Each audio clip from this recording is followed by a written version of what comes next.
नमस्कार. Yummy news म्हणजे महाराष्ट्रातील बातमीपत्रामध्ये आपले स्वागत आहे. आमच्या चॅनलला नवीन असाल तर सबस्क्राईब करायला विसरू नका. तर बघूया आजची विशेष बातमी. लोकसभा निवडणुकीच्या अनुषंगाने प्रशासकीय सेवेतील अधिकाऱ्यांच्या बदल्या करण्यात आल्या आहेत. त्या अनुषंगाने अमरावती जिल्हा परिषदेच्या मुख्य कार्यकारी अधिकारीपदी IAS संजिता मोहपात्र यांची नियुक्ती केली आहे. त्यांनी आज पदभार स्वीकारला. यावेळी त्यांनी माध्यमांशी संवाद साधताना त्या म्हणाल्या की मेळघाटातील कुपोषण मुक्तीसह जिल्ह्यात शैक्षणिक सोयीसुविधा तसेच अन्य कामाला आपली सर्वोच्च प्राथमिकता राहणार असल्याचे त्यांनी स्पष्ट केले.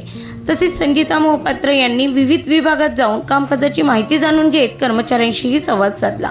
ब्युरो रिपोर्ट, यम्मी न्यूज, महाराष्ट्रातील बातमीपत्र, अमरावती.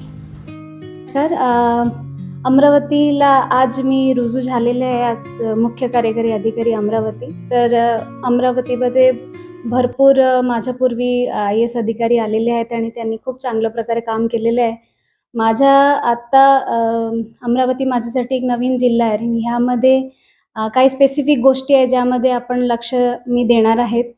जसे की मॅलन्यूट्रिशन असू दे, ज्यासाठी आपण भरपूर वेळा चर्चा करतो, एज्युकेशनच्या स्पेसिफिक सेक्टर असू दे. आणि आत्ता जेव्हा मला पूर्ण जिल्ह्याबद्दल माहिती पडेल की ह्यामध्ये अजून काही अडचणी आहेत तर त्यांना प्राधान्य देऊन कसं प्रॉपरली कामं आपण करून घ्यायचे त्यासाठी मी लक्ष देणार.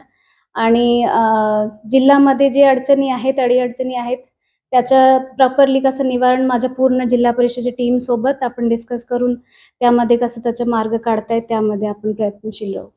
धन्यवाद. ऑलरेडी अविशांत पांडा साहेबांनी भरपूर स्कीम्स लॉन्च केलेले आहेत, तर ते मी एकदा अभ्यास करणार आणि त्यामध्ये कसं इम्प्रूव्हमेंट करून अजून काय त्यामध्ये नवीन करता येईल त्यामध्ये पण लक्ष देणार. सध्या एकटाच आजच येऊन आणि आत्ताच 4-5 स्कीम्स जरी मी अनाऊन्स करून टाकले आणि ते प्रॉपरली इम्प्लिमेंट नाही झालं तर इट इज नॉट प्रॉपर. एकदा जाऊन स्पेसिफिकली ग्राउंड रिॲलिटीज काय आहे, काय अडचणी स्पेसिफिकली आहे. मालन्यूट्रिशनचे भरपूर बॅक फॅक्टर्स असतात ज्यासाठी एक जागाला मालन्यूट्रिशनच्या अडचणी असतात. सो आतापर्यंत इम्प्रूव्हमेंट बऱ्यापैकी आहे जे मी आता माहिती घेत होते आणि अजून आपण कसं इम्प्रूव्ह करू शकतो त्यासाठी आपण लक्ष देऊया.